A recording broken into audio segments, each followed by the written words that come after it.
Welcome to another video where we dive into the world of coding conundrums and find solutions together. Today, we have a problem that many developers face when trying to use SDL2 with .NET MAUI. The issue lies in initializing SDL properly within the project, causing errors and headaches along the way. Now, let's talk about the solution to our problem.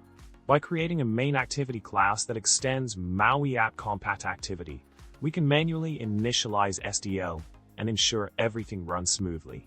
The key lies in the init SDL and close SDL methods, where we load the SDL library, set up JNI, initialize SDL, and handle SDL events.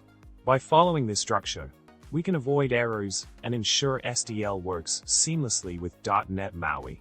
In summary, we tackle the challenge of integrating SDL2 with .NET MAUI by creating a custom MainActivity class and handling the SDL initialization manually. By following the provided code snippet and structuring our initialization process carefully, we can overcome any obstacles and get SDL up and running smoothly.